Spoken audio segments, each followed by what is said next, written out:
In 2004, the most terrifying footballer on earth was not Messi. It was not Cristiano Ronaldo. It was a 22-year-old from a Rio favela whose left foot struck the ball so violently that goalkeepers admitted they were afraid of it, and whose video game stats were so extreme that fans accused the developers of cheating. They weren't cheating. That was just Adriano. They called him the Emperor. Defenders didn't try to stop him. They tried to survive him. Then, almost overnight, he vanished. No career-ending injury, no doping ban, no scandal that made sense. Within 5 years, the best striker on the planet was a free agent nobody wanted. Within 10, he was a punchline. The world called him lazy, a waster, the greatest talent football ever threw away. The world was wrong, because the fall of Adriano begins with a single phone call in 2004, and a bullet that had been sitting inside his father's skull for more than a decade. Stay with me until the end, because once you know what really happened, you will never call him a wasted talent again. Vila Cruzeiro, North Rio de Janeiro, one of the most dangerous favelas in Brazil. A maze of alleys stacked up the hillside where drug factions ruled and gunfire was part of the soundtrack of childhood. And here is the first thing you need to know. When Adriano was still a boy, his father Almir was hit by a stray bullet in the head. Doctors ruled the bullet could not be safely removed, so Almir lived with it, lodged in his skull, for the rest of his life. It triggered seizures without warning. It hung over every family dinner, and it gave his son a mission: get them out. Adriano's escape route was that left foot, a strike so violent that grown men stopped on the touchline just to watch a child shoot. Flamengo's academy took him in. He repaid them fast: youth honors, a first-team debut as a teenager, and a reputation that crossed the ocean before he did. By 19, Inter Milan had signed him. Then came the moment the legend went global. Pre-season, August 2001. Inter versus Real Madrid, the Galacticos themselves, in front of a packed stadium. The unknown teenager stood over a free kick nearly 30 yards out, took 4 steps, and hit a shot so brutally hard that one of the most famous goalkeepers on the planet barely moved as it screamed past him. One strike, 1 second of contact, and every scout in Europe wrote down the same name. Inter loaned him out to grow, and he grew into a monster. At Parma, he formed one of the most feared strike partnerships in Italy and tore apart Serie A, the most suffocating defensive league on earth, like it was a schoolyard game. Inter brought him home in 2004, and between 2003 and 2005, Adriano hit numbers that placed him alongside the best strikers alive. Nearly a goal every 2 games in a league where strikers were supposed to starve. Think about the package: the body of a heavyweight boxer, the acceleration of a winger, 2-footed, unplayable in the air, and that left foot. Teammates joked that he didn't shoot at goalkeepers, he shot through them. The boy was buying his family out of the favela, house by house, worry by worry. The bullet in his father's head no longer had to define their story. And in the summer of 2004, at the Copa America, everything peaked at once. Final: Brazil versus Argentina. Deep in stoppage time, Brazil are beaten, until the ball drops to Adriano in the box. One touch to control. One explosion of that left foot. Goal, 2-2. Brazil win the shootout, lift the trophy, and Adriano finishes as the tournament's top scorer with 7 goals. Cameras catch him sobbing on the pitch. The planet agrees. The heir to the original Ronaldo has arrived, and he might be even scarier. Weeks later, in August 2004, the phone rang in Milan. His father was dead. Almir's damaged heart had given out at just 45 years old. The man who survived a bullet in the brain, gone, just as the life his son had built for him was finally beginning. Adriano had bought the house, paid the doctors, ended the fear, and fate took his father anyway. He was alone, an ocean from home, when he heard it. And by his own confession, something inside him died that night and never came back. Years later, he said it plainly, with a courage almost no footballer of his generation had. After his father's death, depression took hold of him. He didn't want to train. He didn't want to be a footballer at all. He only kept playing, he admitted, because football was the last thread connecting him to his dad, the man who had dreamed this dream first. And in the mid-2000s, in the macho world of football, the word depression did not officially exist. No sports psychologists on staff, no protocols, no teammate trained to spot the signs. A 22-year-old buried his father and was handed a ball days later, because the show must go on. So he treated the pain the only way he had ever seen it treated back home. He drank. Not at parties. Alone. By his own admission, to sleep.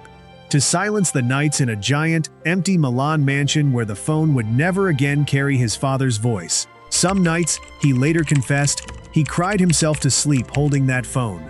The world saw a superstar arriving late to training, heavier every month, slower every season.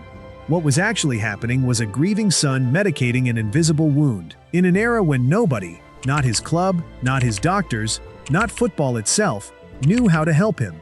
The collapse played out in public, and the public was merciless. Newspapers printed his weight like a scoreboard. Fans who once chanted "Imperatore" now whistled him. The body that had been the most feared weapon in the sport became a meme before memes existed. Every missed chance was held up as proof of a man who didn't care, when it was proof of a man who couldn't.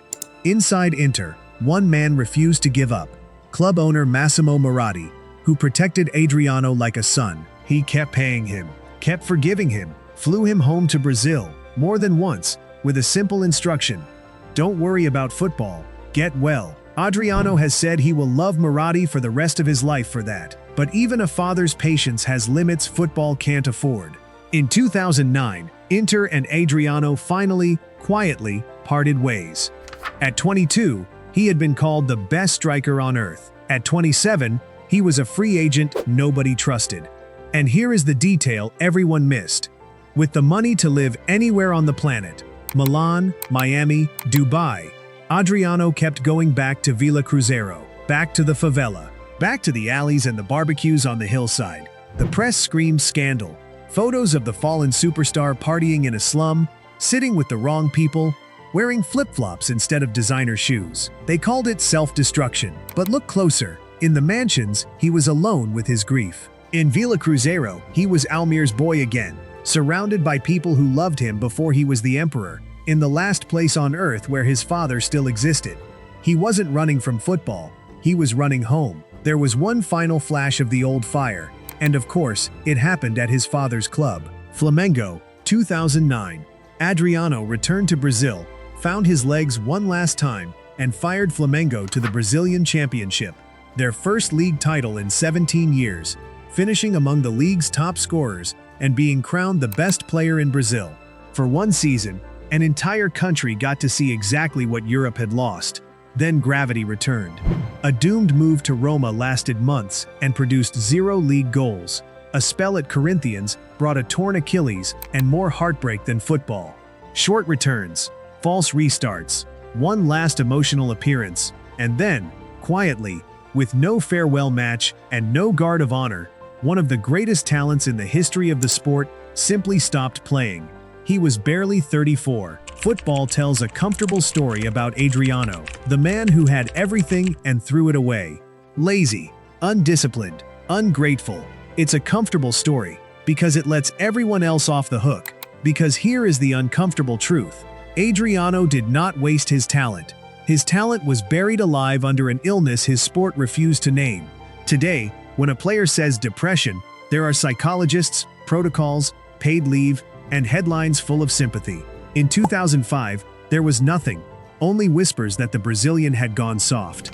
He hid the darkness for years because he was ashamed, because the strongest man in football was not allowed to say he was drowning. And when he finally told the whole truth, in raw, unflinching interviews and an open letter about his own life, he didn't dress it up. He admitted the sadness, he admitted the drinking, he admitted the depression, and the years he spent pretending to be fine while dying inside. Think about what that honesty cost him, and what it bought the rest of us. Every club psychologist hired today, every young player now able to step back and say, "I am not okay," walks through a door that men like Adriano broke themselves against. Back when the sport punished anyone who touched it. And through it all, no bitterness, no angry tell-all against Inter, no blame thrown at Brazil. He speaks of Moratti with love, of Flamengo with devotion, of the favela with pride. Today he still lives close to the community that raised him. Still Almir's son first, and the emperor second. He carries his story with a gentleness the sport never once showed him. So here is the truth. Buried under 15 years of jokes, Adriano was not a man who loved football too little. He was a boy who loved his father too much. Every thunderbolt from that left foot was struck for Almir. Every defender bounced off his shoulders was another step away from the gunfire of Villa Cruzeiro. Another brick in the new life he was building for the man with the bullet in his head. And when Almir died, the engine inside the machine died with him. The tragedy is not that he stopped scoring. The tragedy is that we watched a young man grieve in real time, in front of millions, and we called it laziness. We printed his waistline when we should have been asking about his heart. Remember him properly. The free kick that froze the Galacticos, the stoppage time equalizer against Argentina, and the boy who pulled his shirt over his face and wept for a father who had weeks left to live. The 2 seasons when the best players alive looked at one man from a Rio favela and knew, genuinely knew, that they could not compete with him. The fall of the emperor was never really about football. It was about a son, a father, and a phone call. About a bullet that took 10 years to claim its victim, and a grief that took 10 more to claim another. And about a sport that only learned how to catch its falling stars after this one had already hit the ground. He was not football's greatest wasted talent. He was football's greatest unheard cry for help. And that is the truth about Adriano that nobody talks about.